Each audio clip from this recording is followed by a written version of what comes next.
Friends, ఈరోజు మీకు పన్నీర్ గులాబ్ జామ్ చూపిస్తున్నాను. నేను చేసేవన్నీ కూడా ఒకటి రెండు సార్లు ఇంట్లో నేను చేసి సొంతంగా ఆలోచించి చేసేవే.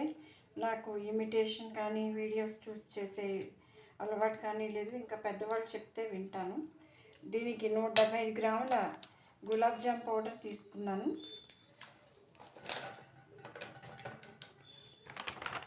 తర్వాత దీనికి 200 గ్రాములు పంచదార, 200 గ్రాములు నీళ్లు తీసుకున్నాను. ఇది పన్నీర్ చిన్న గిన్నెతో తీసుకున్నాను. కొంచెం యాలకుల పొడి. ఇప్పుడు దీన్ని ఇందులో వేసి కలుపుతాను. పన్నీర్తోనే కలిసిపోతుంది చాలా వరకు.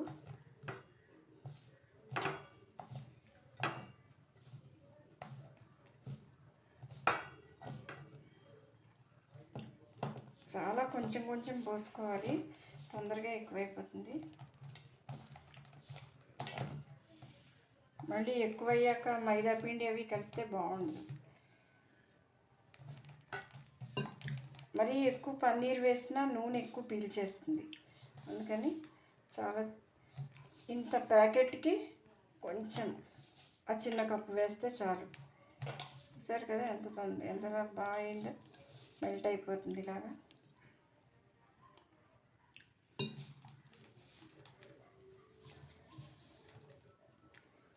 కొన్ని చెప్పినవి వినాలి, కానీ కొన్ని మనం ఆలోచించి చేస్తే మనకు కూడా క్రియేటివిటీ లెవెల్ పెరుగుతుంది. తర్వాత మనం ఇంకొకరికి చెప్పగలిగే కెపాసిటీ వస్తుంది. ఇప్పుడు ప్రయోగాలు చేసిన వాళ్ళందరూ అలాగే కదా. అందుకే ఇప్పుడు పన్నీర్ గులాబ్ జామ్ ఇలా చేస్తే ఎలా ఉంటుంది అని ఇలా చేశాను కదా.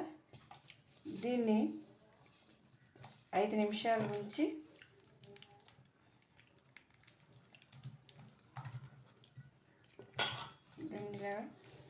ఫ్రెండ్స్, ఇప్పుడు వాటిని ఇలా ఉండలు చేసి పెట్టుకోవాలి. కొంచెం నూనె పెట్టాను. పాకం ఇలా తెల్లుతూ ఉండగా 5 నిమిషాలు ఇలా ఉండనివ్వాలి. వేసి ఆపేయాలి. ఈ లోపల ఇది పాకం పట్టుకోవాలి. కాగాక పంచదార ఇందులో పెట్టి వేయినాను. యాలక పొడి తర్వాత ముందే వేసి వేగిపోతున్నాయి, ఫ్లేవర్ పోతుంది. అందుకని ఇవి వేగిన వాటిని ముందు పాకం పట్టుకోవాలి. ఇది కలిపి ఉండలు చేసుకోవాలి. ఇలా నూనె రాకుండా ఇలా తీసుకుని కానీ పాకంలో వేసాను.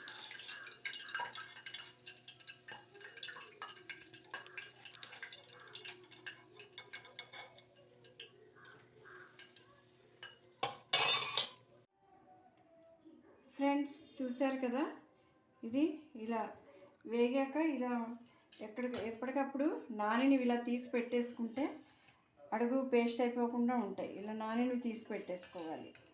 ఇలా చివరిని మొత్తం పాకం అంతా వేసుకోవాలి.